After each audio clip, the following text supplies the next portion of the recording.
Hello guys, हम लोग start करने जा रहे हैं आज पार्टनरशिप। क्लियर। अब पार्टनरशिप आपकी बुक का सेकंड चैप्टर है, 12th क्लास सेकंड चैप्टर आपकी पार्टनरशिप का हम स्टार्ट करने जा रहे हैं। अब पार्टनरशिप से पहले आपके माइंड में आया एनपीओ नॉन प्रॉफिट ऑर्गेनाइजेशन, वो नहीं कराया। वो आगे ऑन कोई भी वीडियो आप देखिएगा, आगे लेटर ऑन में वीडियो उसके ऊपर भी बना सकता हूँ। वो उसको ना कराने का एक उसके पीछे रीज़न यही है बस कि लॉकडाउन की वजह से जो लग रहा है हम लोगों की, हो सकता है सीबीएसई सिलेबस को कट ऑफ करवा दे थोड़ा बहुत या थोड़ा कम करवा दे सिलेबस। तो उस केस में ये भी पॉसिबल है ना कि इंडिपेंडेंट चैप्टर को वो हटाने में ज़्यादा फोकस करेंगे। और इससे पहले वाला चैप्टर इंडिपेंडेंट है, वो किसी से लिंक नहीं करता, बट उसके बाद जो पार्टनरशिप है वो पूरा एक ही पार्टनरशिप है, पूरा चैप्टर वाइज उसे यूनिट्स में डिवाइड कर दिया गया है। तो मेनली हम लोग फोकस करते हैं पार्टनरशिप पे फोकस करिएगा। अच्छा चैप्टर है, वेटेज वाला चैप्टर है, ठीक है। चलिए स्टार्ट करेंगे। अब पार्टनरशिप में सबसे पहले की बात मैं आपको बताऊं, सबसे पहले आपने 11th क्लास में पार्टनरशिप के बारे में पढ़ा होगा बिजनेस की बुक्स में। अब बिजनेस की बुक्स में जो भी आपने पार्टनरशिप के बारे में पढ़ा, तो पार्टनरशिप क्या होती है आपको पता है कि पार्टनरशिप एक लीगल एग्रीमेंट है। लीगल है मतलब लॉ ने परमिट किया है। लीगल एग्रीमेंट है बिटवीन टू और more person, between two, minimum members कितने हो सकते हैं, 2 और more person who are agreed to share future profit and losses in agreed ratio. Clear. तो इसके बारे में हम आगे पूरा पढ़ेंगे। तो पार्टनरशिप को स्टार्ट कराने से पहले मैं कुछ समझाना चाहूँगा। आपने पढ़ा होगा सोल ट्रेडर के बारे में पढ़ा होगा, आपने सोल ट्रेडर के बारे में पढ़ा, जिसे आप सोल प्रोप्राइटर भी बोलते हैं। क्लियर।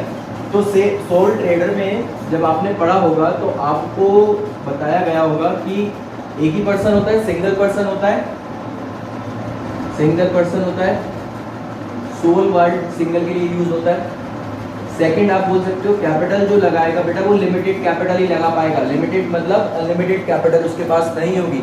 एक पर्सन के पास कितनी कैपिटल होगी, क्लियर, तो लिमिटेड कैपिटल होगी। ये इसका एक लिमिटेशन मान सकते हो इसको। और जो भी रिस्क अगर बियर होता है, उसके बिजनेस में कोई भी रिस्क होता है तो वो सब उसको अकेले खुद ही बियर करना पड़ेगा। क्लियर। चलिए वो भी बात ठीक समझ में आती है। अब ये इसकी लिमिटेशंस है बेटा, ये लिमिटेशंस है, ठीक है।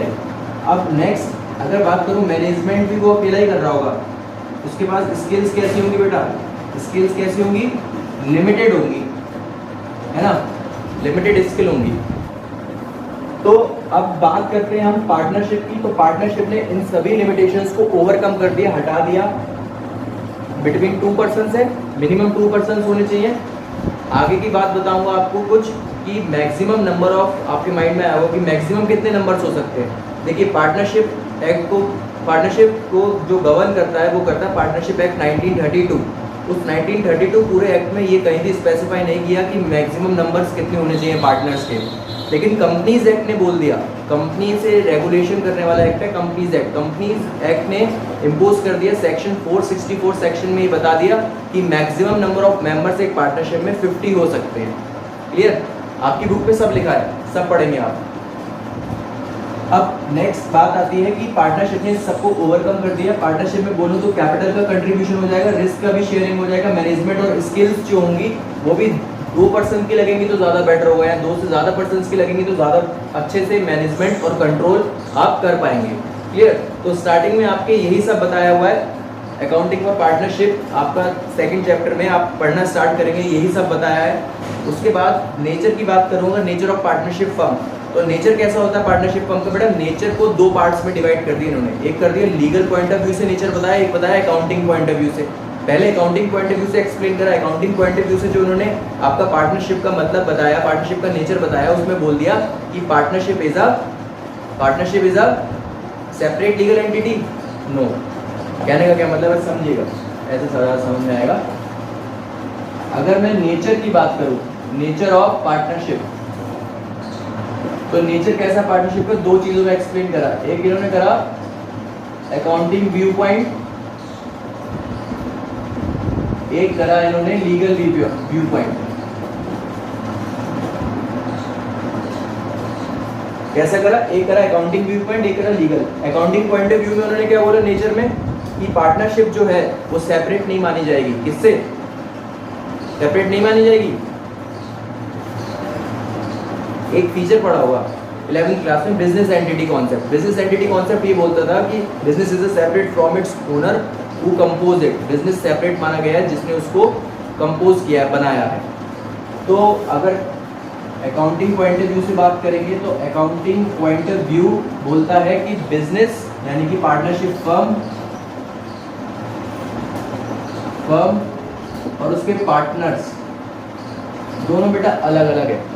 अलग अलग का क्या मतलब है कि जो भी हम अकाउंट्स बनाते हैं वो फर्म के पॉइंट ऑफ व्यू से बनाएंगे, पार्टनर के पॉइंट ऑफ व्यू से बनाएंगे। इसलिए अकाउंटिंग पॉइंट ऑफ व्यू से क्या बोल दिया, पार्टनरशिप फर्म कैसी फर्म होती है, जो पार्टनर्स होते हैं वो सेपरेट होते हैं उसकी फर्म से। लेकिन लीगल पॉइंट ऑफ व्यू में ये चीज़ मना कर दी गई। लीगल पॉइंट ऑफ व्यू में बोला नहीं, पार्टनर्स और फर्म दोनों एक ही चीज़ है। ठीक है, दोनों तरीके से हमें नेचर समझना है, क्योंकि अकाउंटिंग पॉइंट ऑफ व्यू से अगर हम अकाउंट्स बनाएंगे उसके, तो हम हमेशा से पढ़ते जा रहे हैं बिजनेस एंटिटी कॉन्सेप्ट, वो यहाँ पे भी लग गया कि business is a separate from its owner who compose it. जिसने उसे बनाया वो उससे अलग माना गया। Clear. Legal point of view ने लेकिन इस चीज़ को मना कर दिया, क्योंकि ऐसे फ्रॉड होने लगेंगे। फर्म के नाम पे कॉन्ट्रैक्ट में एंटर कर लिया और पैसा जो था वो मान लेते हैं 2 पार्टनर्स के पास चला गया। क्लियर। तो उस चीज़ में क्या हो जाएगा, थोड़ी प्रॉब्लम क्रिएट हो सकती है। केस जब जाएगा तो ये होगा कि फर्म के नाम पे केस है, फर्म बंद करिए, पार्टनर्स का कुछ नहीं हो पाएगा। तो लीगल पॉइंट ऑफ व्यू से इस चीज़ को हटा दिया गया। थोड़ा ज़्यादा एक्सटेंड नहीं करूँगा। तो नेक्स्ट दे रखा है आपको, डेफिनेशन दे रखी है इसकी। डेफिनेशन अगर आप पढ़ेंगे, पार्टनरशिप बेटा एक लीगल एग्रीमेंट है बिटवीन 2 और more persons who are agreed to share future profit and losses in agreed ratio. Agreed ratio का मतलब है जो भी उन्होंने डिसाइड किया कि फ्यूचर में हम बिजनेस करेंगे, इतने रेशियो में प्रॉफिट शेयरिंग करेंगे एंड ऑल, वो हम सब आगे पढ़ेंगे। नेक्स्ट बात आती है आपकी कि फीचर्स कैसे होते हैं। फीचर्स, कैरेक्टरिस्टिक फीचर्स किस तरीके के होते हैं, किसके, पार्टनरशिप के। तो पार्टनरशिप की अगर बात करी जाए तो पहला फीचर क्या है, मिनिमम 2 मेंबर्स होने चाहिए, 2 और मोर पर्सन्स। मिनिमम 2 मेंबर्स की रिक्वायरमेंट है। और जैसा मैंने आपको बताया कि मैक्सिमम पार्टनरशिप एक्ट 1932 में स्पेसिफाई ना हो कि कंपनीज एक्ट के सेक्शन 464 में ये मेंशन किया गया है कि मैक्सिमम नंबर ऑफ कितने 50 हो सकते हैं। क्लियर। नेक्स्ट अगर बात करते हैं सेकंड, तो एग्रीमेंट है। देखिए पार्टनरशिप बेटा किसका रिजल्ट है, एग्रीमेंट का रिजल्ट है। अगर एग्रीमेंट नहीं होगा तो पार्टनरशिप में कैसे आएंगे। क्लियर। और नेक्स्ट आगे हिंदू अनडिवाइडेड फैमिली के बारे में इसी पॉइंट में बोला, अब जो आप अपनी बुक में पढ़ेंगे, एग्रीमेंट दे रखा है। सेकंड पॉइंट है फीचर्स का, पढ़ लीजिएगा, समझ में बहुत अच्छे से आ जाएगा। बुक वाइज पढ़ा रहा हूँ, बिल्कुल कोई भी ऐसा नहीं है रट्टाफिकेशन करवा रहा हूँ या कुछ करवा रहा हूँ। सबसे पहली चीज़ क्या है, सबसे पहली चीज़ यहाँ पे आती है एग्रीमेंट। एग्रीमेंट में हिंदू अनडिवाइडेड फैमिली की अगर बात करें, HUF के कौन होते हैं, फैमिली बिजनेस को HUF बोलते हैं। हिंदू अनडिवाइडेड फैमिली, जो वो फैमिली जो अपने बिजनेस को सालों से कर रही है और उन्होंने अपना डिवीजन नहीं किया, उनका मेन पर्सन करता होता है जो पूरे बिजनेस को कंट्रोल करता है। क्लियर। तो उसमें ऐसा नहीं है कोई एग्रीमेंट है उनके बीच में। उनकी फैमिली में नया कोई बच्चा आया या नया कोई चाइल्ड आया तो वो ऑलरेडी मेंबर बन जाएगा उसका, उसके लिए कोई एंटर करने की जरूरत नहीं है एग्रीमेंट में। क्लियर। नेक्स्ट बात आती है आपकी एग्जिस्टेंस ऑफ अ बिजनेस और प्रॉफिट मोटिव। ठीक है, अगर मैं एग्रीमेंट में एंटर करना चाह रहा हूँ, मैं बिजनेस कोई करना चाह रहा हूँ पार्टनरशिप में, तो एक बिजनेस तो होना चाहिए ना, बिजनेस भी होना चाहिए और प्रॉफिट मोटिव भी होना चाहिए। दोनों चीज़ें एग्जिस्ट करेंगी। क्लियर। या फिर मैं बोलूँ 2 लोगों ने मिलकर एक प्रॉपर्टी खरीद ली तो वो पार्टनरशिप है? नहीं, वो पार्टनरशिप में प्रॉपर्टी खरीदी but it's not a business. वो उन्होंने बिजनेस थोड़ी ना स्टार्ट करा है, वो प्रॉफिट मोटिव से नहीं है। क्लियर ना, उसमें वो डे टू डे एक्टिविटीज़ कोई कर रहे हैं, तो समझ जाएंगे इसको। फोर्थ वाला पॉइंट आता है next, sharing of profit. Profit sharing ratio होना चाहिए, जो भी एग्रीड रेशियो होगा उसके बेसिस में। अगर कोई भी रेशियो एग्री नहीं है तो 1:1 में इक्वली शेयर करते हैं जी। नेक्स्ट आता है आपका रिलेशनशिप कैसा है दोनों के बीच का, प्रिंसिपल और एजेंट का रिलेशनशिप है। तो पार्टनरशिप को बोला, पार्टनरशिप में कैसा रिलेशनशिप है, प्रिंसिपल और एजेंट। इंपॉर्टेंट पॉइंट है। LIC की बात से एग्जाम्पल से समझाऊंगा। LIC क्या है, एक प्रिंसिपल है और उसके एजेंट्स होते हैं जो लोगों के घर घर जाके घर पे जाते हैं और क्या बताते हैं उनको प्लान्स बताते हैं। अगर समझ में आता है तो लोग LIC करवाते हैं, बीमा कराते हैं अपना और उसकी प्रीमियम देते हैं। अब एजेंट घर पे आया, एजेंट ने प्रीमियम ले ली और वो चला गया, इंजॉय करने चला गया, कहीं घूमने चला गया। उनने प्रिंसिपल को जाके वो जो प्रीमियम का अमाउंट था वो नहीं पे करा, नहीं दिया, तो अब लास्ट में पता चला तो रिस्पॉन्सिबल बेटा प्रिंसिपल भी उतना ही होगा। तो और ऐसी पार्टनरशिप में, पार्टनरशिप फर्म के लिए जो भी एक्ट कर रहे हैं, कौन कर रहे हैं, पार्टनर्स कर रहे हैं, तो पार्टनर्स हर एक एक्ट के लिए रिस्पॉन्सिबल होंगे। पढ़ लीजिएगा, समझ में आ जाएगा। नेक्स्ट है business carried on by all और एक्टिंग फॉर देम। नेक्स्ट 6 वाला पॉइंट है business carried on by all और any of them acting for all. इसका क्या मतलब है, ध्यान से सुनिएगा। यहाँ पे हर एक बिजनेस में जो बिजनेस की कंडक्ट है, जो बिजनेस का काम है, उसमें पार्टनर्स जाके इंटरफेयर कर सकता है। इंटरफेयर का मतलब है देख सकता है। इंटरफेरेंस का मतलब ये नहीं है कि मना करेगा, रोकेगा कुछ भी, मतलब उसके कंडक्ट में पार्टिसिपेशन कर सकता है। और बाउंड होगा, कहने का क्या मतलब है, एक पार्टनर दूसरे पार्टनर के एक्ट के लिए बाउंड होगा। अगर वाई एक्स वाई दो पार्टनर है, वाई जाके किसी कॉन्ट्रैक्ट में एंटर कराया तो उसके लिए इक्वली एक्स भी उतना ही रिस्पॉन्सिबल होगा जितना कि वाई है। तो एक दूसरे के एक्ट के लिए रिस्पॉन्सिबल बनना पड़ेगा। क्लियर? तो ये चीज़ आपको समझ में आ गई होगी। नेक्स्ट आता है आपका बिजनेस कैरिड ऑन बाय, हो गया ये। नो सेपरेट एग्जिस्टेंस, मैंने आपको बता दिया कि लीगल पॉइंट ऑफ व्यू बोलता है there is no separate existence, मतलब पार्टनर्स और पार्टनरशिप फर्म में कोई भी सेपरेट लीगल एंटिटी नहीं है, वो सेपरेट नहीं है, एक ही चीज़ है।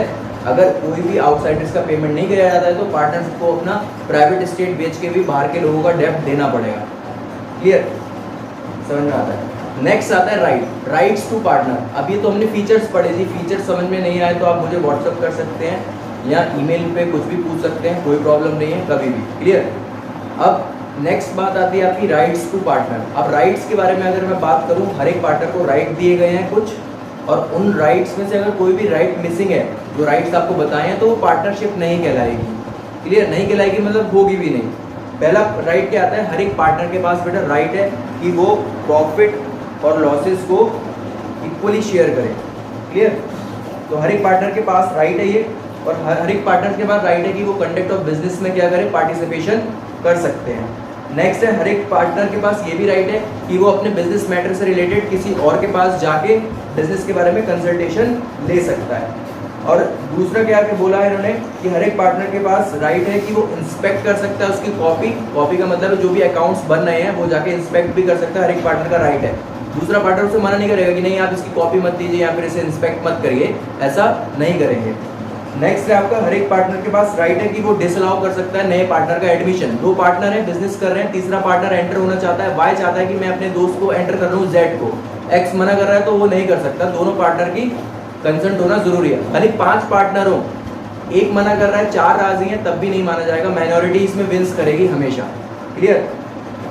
नेक्स्ट है कि जो भी प्रॉपर्टी है आपकी पार्टनरशिप फर्म की, उसके वो लोग कैसे होंगे, ज्वाइंट ओनरशिप में होंगे, ज्वाइंट ओनरशिप में होंगे। क्लियर? नेक्स्ट पॉइंट आता है आपका 7th पॉइंट है कि हर एक कोई भी पार्टनर अगर अपनी फर्म को ही लोन देता है, अगर एक्स वाई ने अपनी फर्म को लोन दिया, अगर बिजनेस को फंड की रिक्वायरमेंट है तो बिजनेस क्या करेगा, बाहर जाएगा। अब बिजनेस जब बाहर जाएगा, क्लियर, तो लोन लेगा, बैंक से लोन लेगा, तो बेटर क्या है, किससे लोन ले लिया जाए, आपका पार्टनर ही दे दे। अब पार्टनर के पास राइट होता है कि वो 6% के हिसाब से इंटरेस्ट रिसीव करे। अब फर्म देगी पार्टनर को उस लोन पे इंटरेस्ट, ये उसका राइट है, उसे रिसीव कर सकता है। नेक्स्ट पॉइंट आता है आपका कि अगर किसी भी पार्टनर ने अपने पॉकेट से या कोई भी अमाउंट का एक्सपेंस खर्चा करा है तो वो उसे इंडेमनीफाइड करे, फर्म उसको वापस करे उस अमाउंट को। क्लियर? नेक्स्ट आता है कि हर एक पार्टनर के पास राइट है कि वो एक प्रॉपर नोटिस दे और उस नोटिस को देने के बाद वो रिटायर हो सकता है फर्म से। तो ये राइट्स में से कोई भी मिसिंग होगा तो वो पार्टनरशिप नहीं कहलाएगी। क्लियर? चलिए, 2 चीज़ें मैंने क्या बताया, मीनिंग बताया, नेचर बताया। क्लियर? मैंने फीचर्स बनाए, कैरेक्टरिस्टिक फीचर्स, और मैंने आपको बताए राइट्स क्या क्या है। नेक्स्ट मैं आता हूँ आपका LLP। LLP क्या है, लिमिटेड लायबिलिटी पार्टनरशिप। 2008 एक एक्ट आया था आपका, उस एक्ट की वजह से इसका फॉर्मेशन हुआ।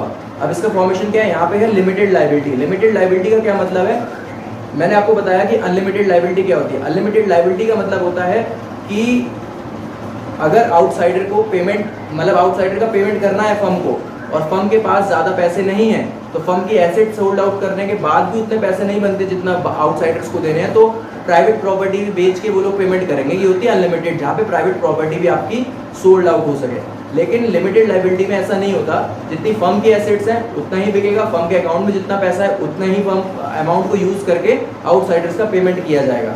क्लियर? समझ में आ गया? तो ये LLP नया आया, इसके नाम में ही है लिमिटेड लायबिलिटी वाली पार्टनरशिप, 2008 एक्ट में आया।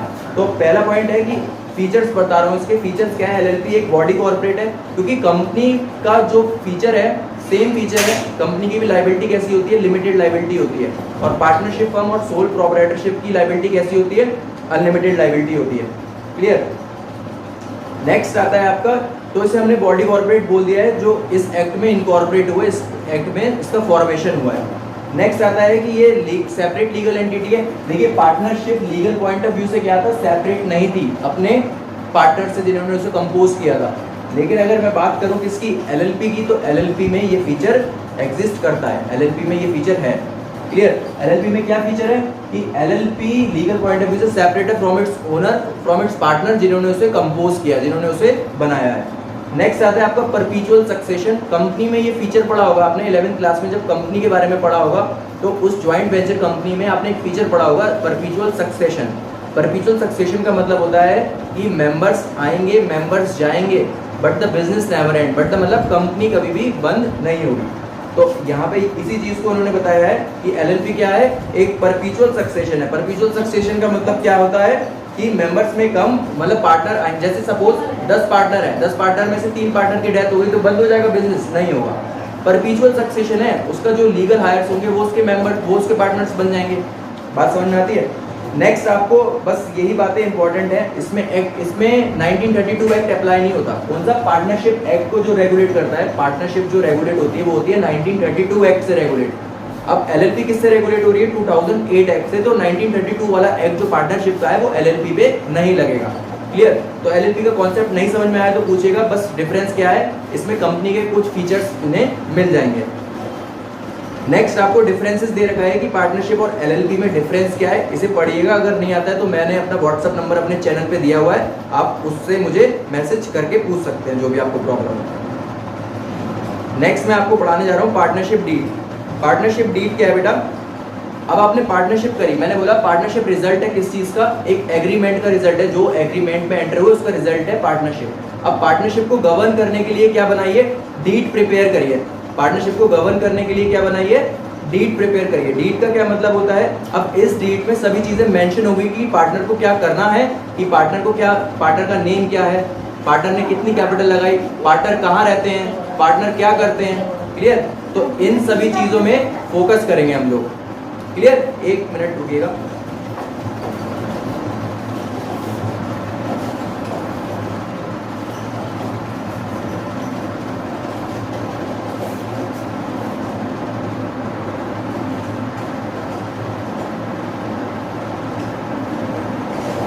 नेक्स्ट टॉपिक है आपका पार्टनरशिप डीड। अब पार्टनरशिप डीड क्या है? मैंने आपको बताया कि पार्टनरशिप एक एग्रीमेंट का आउटकम है। एग्रीमेंट हुआ तो पार्टनरशिप बनी। अब उस एग्रीमेंट में, अब पार्टनरशिप डीड क्या है? एक डॉक्यूमेंट है, एक डॉक्यूमेंट है जिसमें सब चीज़ें मेंशन है। किसके बारे में? पार्टनरशिप के बारे में, कि पार्टनर्स कहाँ रहते हैं, एड्रेस क्या है, नेम क्या है, फर्म का नेम क्या है, कौन से पार्टनर ने कितना अमाउंट इन्वेस्ट किया है। क्लियर?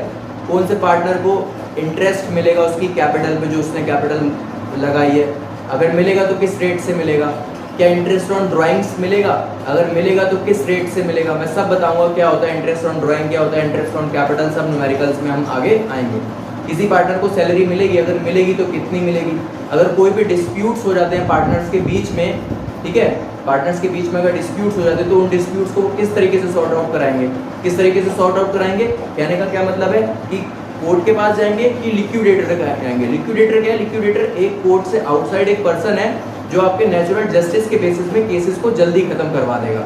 यानी कि अगर मैं एक पर्सन के साथ मिलकर पार्टनरशिप में एंटर हुआ, अब मेरी राय क्या है कि मैं चाहता हूँ कि हम दोनों के बीच में कभी भी डिस्प्यूट्स हुए तो हम कोर्ट पे ना जाके थर्ड पार्टी से सॉल्व करवाएं, तो वो लिक्विडेटर बोल सकते हैं, वो उसका काम कर रहा होगा, उसको उस प्रोसेस को बोलेंगे लिक्विडेशन प्रोसेस। क्लियर? तो इस चीज़ को ध्यान दीजिएगा। पार्टनरशिप डीड में जो भी पॉइंट्स हैं उसको आप पढ़ेंगे तो क्लियरली आप लोगों को समझ में आएंगे।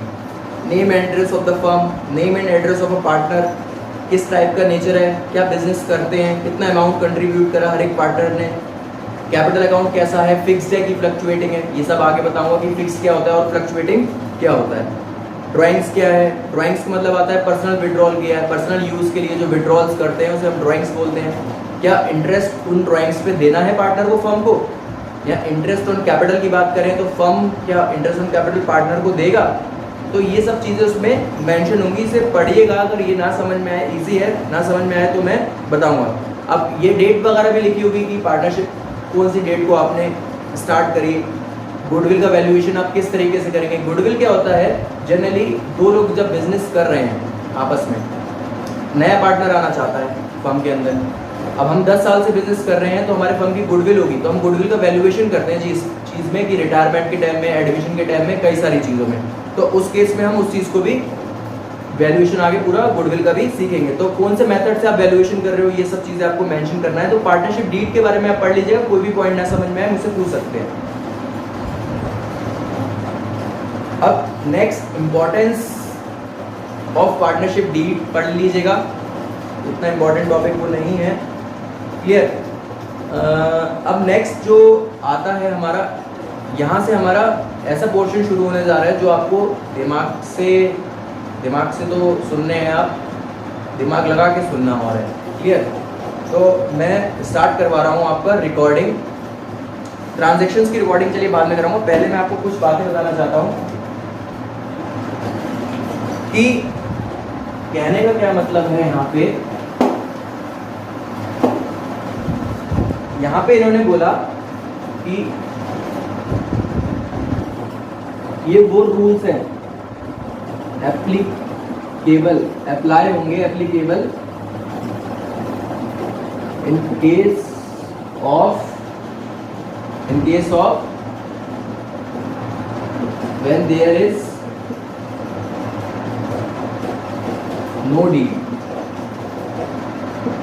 या फिर आप जनरली ये भी समझ सकते हैं, रूल्स ये एप्लीकेबल होंगे in the absence of partnership deed. मतलब रूल्स क्या एप्लीकेबल होंगे in the absence of partnership deed. तो अगर पहली बात बोले तो प्रॉफिट शेयरिंग रेशियो कैसा होगा? प्रॉफिट शेयरिंग रेशियो इक्वली करेंगे, क्लियर। मैक्सिमम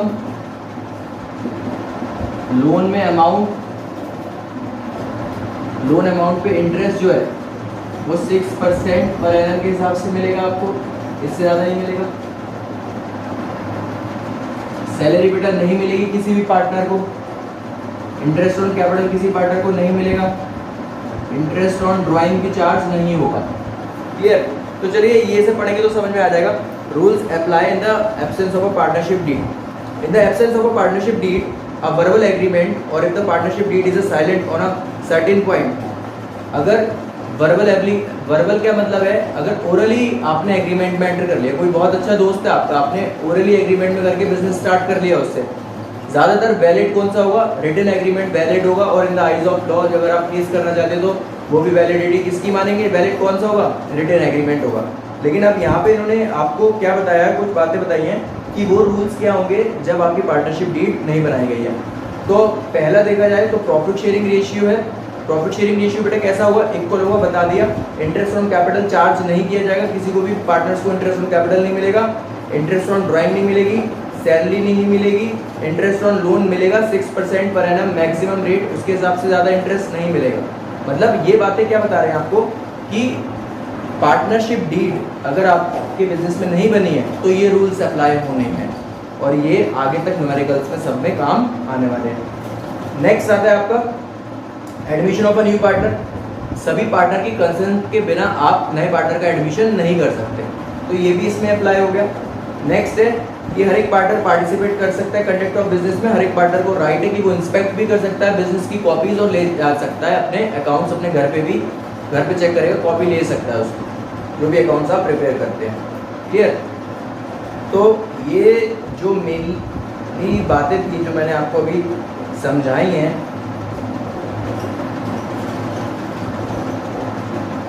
इम्पॉर्टेंट है, समझ के चलनी है उनको।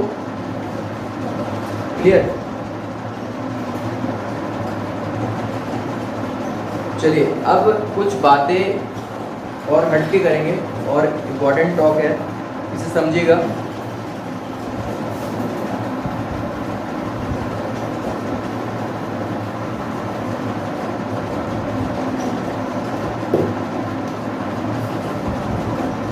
अब धीरे धीरे न्यूमेरिकल की तरफ बढ़ रहे हैं।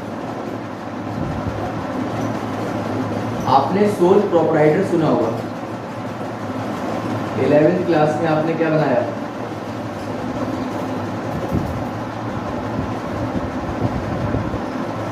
प्रॉफिट एंड लॉस अकाउंट बनाया होगा। प्रॉफिट एंड लॉस अकाउंट क्या है? प्रॉफिट एंड लॉस अकाउंट आप क्या बनाते हो? सोल ट्रेडर में बनाते हो। अब आप क्या कर रहे हो? पार्टनरशिप।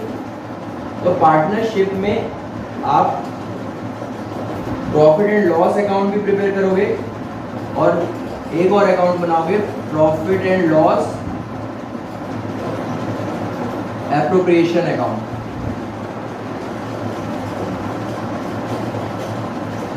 मतलब सोल्ड प्रोप्राइटर में केवल प्रॉफिट एंड लॉस अकाउंट बनता था, पार्टनरशिप में ये बनेगा।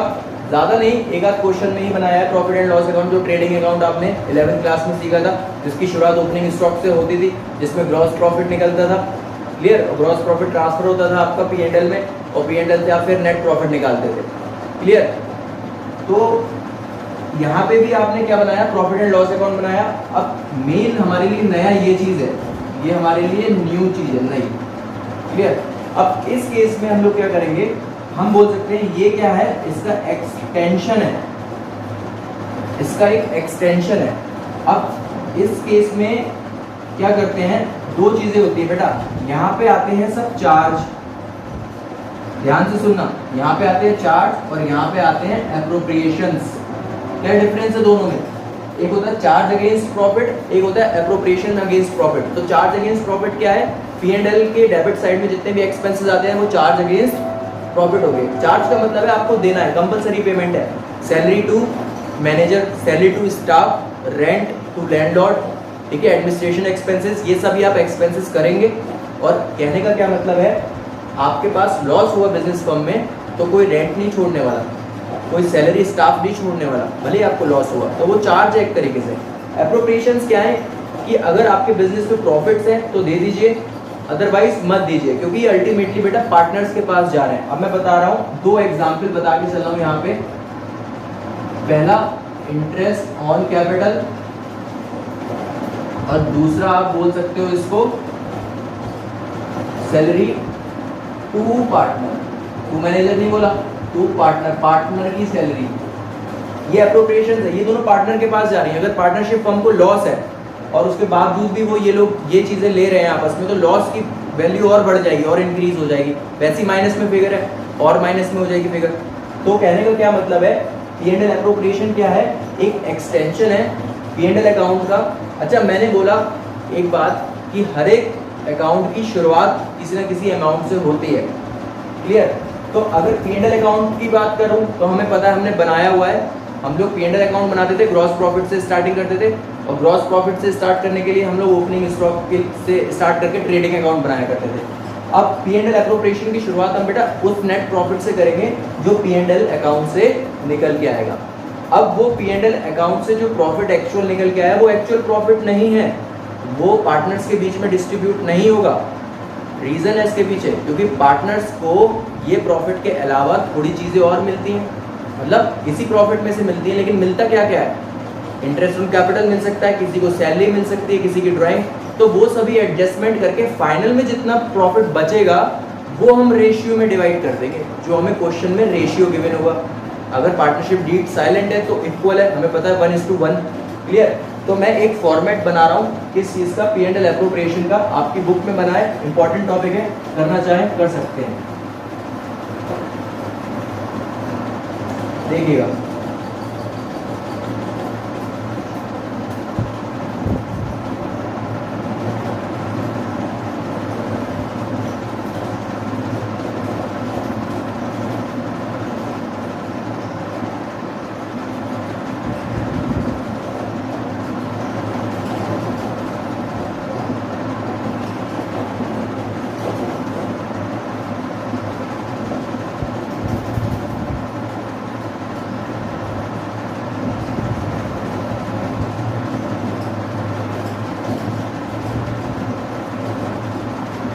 बेटा मैंने आप लोगों को तो नहीं बताया, जिनको मैं पढ़ाता हूँ उन लोगों को, बच्चों को सब पता है कि कौन से अकाउंट का नेचर क्या होता है।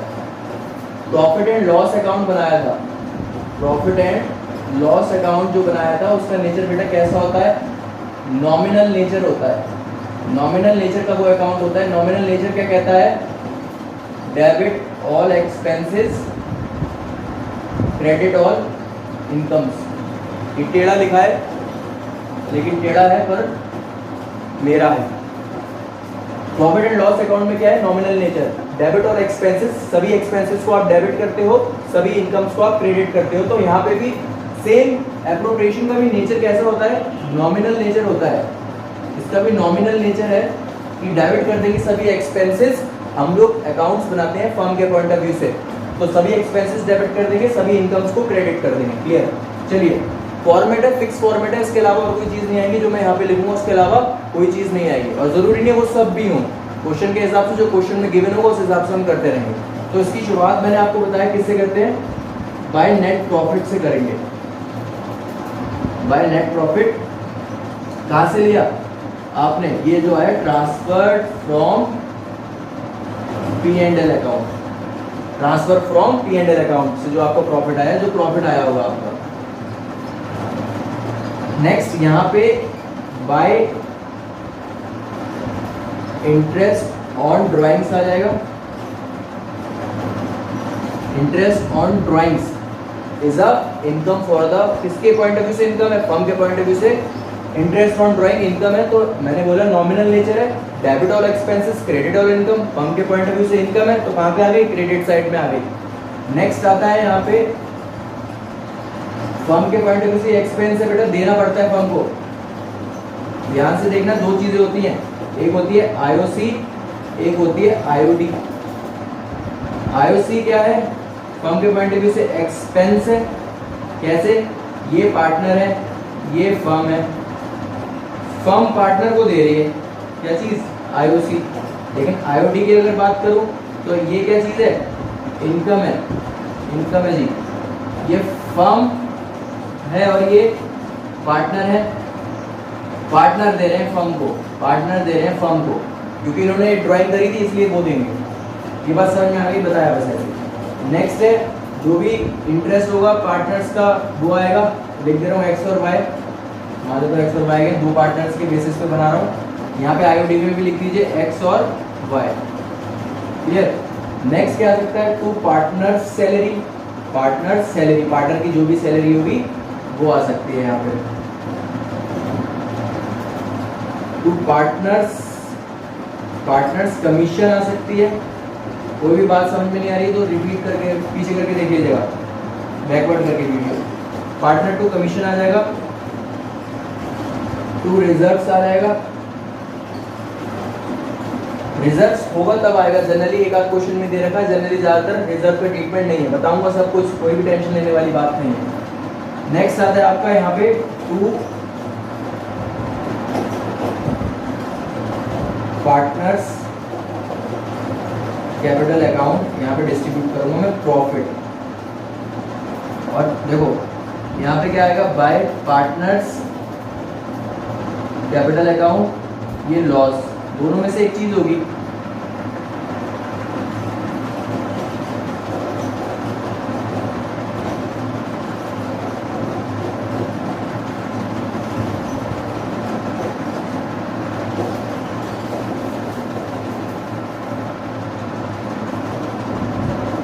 ये बैलेंसिंग कर देंगे, ये फॉर्मेट है, इसके अलावा कोई चीज़ नहीं आएगी। नेट प्रॉफिट जो P&L से ट्रांसफर किया वो, अगर क्वेश्चन में इंटरेस्ट ऑन ड्राइंग के बारे में बोला है वो चार्ज करेंगे। ये क्या चीज़ है, loss. To partners capital account लिखा है, लॉस है। ये पार्टनर्स कैपिटल अकाउंट प्रॉफिट है। इन दोनों में से एक चीज़ हो गया, तो लॉस हो गया तो प्रॉफिट होगा, दोनों नहीं आएंगे। इंटरेस्ट ऑन कैपिटल आ जाएगा, पार्टनर सैलरी आ जाएगी, पार्टनर्स कमीशन आ जाएगी, रिजर्व्स हो जाएगा। क्लियर। ये P&L का फॉर्मेट है। हम लोग क्वेश्चन करेंगे, इसकी शुरुआत किससे होती है, मैंने बोला उस नेट प्रॉफिट से जो कहाँ से आता है, P&L से आता है। तो हमें एक आध पहले के क्वेश्चन में बस इन्होंने क्या बताया हुआ है कि आप ट्रेडिंग एंड P&L अकाउंट भी बनाइए जिससे नेट प्रॉफिट निकलेगा। फिर उसके बाद आप बनाइए एप्रोप्रिएशन, जो भी उसके बेसिस दे रखे हैं। फिर उसके बाद बैलेंस शीट बनाइए। क्लियर। वो हम अभी करेंगे, आप इतना समझ लीजिए कि क्या होता है। इसके बाद आपके इसमें डिफरेंसेस दे रखे हैं P&L और P&L एप्रोप्रिएशन के, और एप्रोप्रिएशन अगेंस्ट प्रॉफिट और चार्ज अगेंस्ट प्रॉफिट। क्लियर। उस चीज़ को पढ़िएगा, ना समझ में आए बताऊंगा। मैंने कोशिश पूरी करी है कि चार्ज क्या होता है और एप्रोप्रिएशन क्या होते हैं समझाने की। और नेक्स्ट जो है, बस नेक्स्ट क्लास में हम लोग एक न्यूमेरिकल करेंगे। आज हम इतना ही रखते हैं। आप बेसिक पढ़ाया है, बेसिक बेस है, बेबी को बेस पसंद होता है, तो ये बेस आप मजबूत कर लीजिए, पढ़ लीजिए प्रॉपरली। उसके बाद हम नेक्स्ट क्लास में आपको न्यूमेरिकल स्टार्ट करेंगे। क्लियर? और जिसके लिए ये वीडियो इम्पॉर्टेंट है उसको शेयर करिए और सब्सक्राइब करिए, चैनल को लाइक करिए, ताकि आपके लिए मैं यूज़फुल वीडियोस बनाता रहूं। क्लियर? चलिए।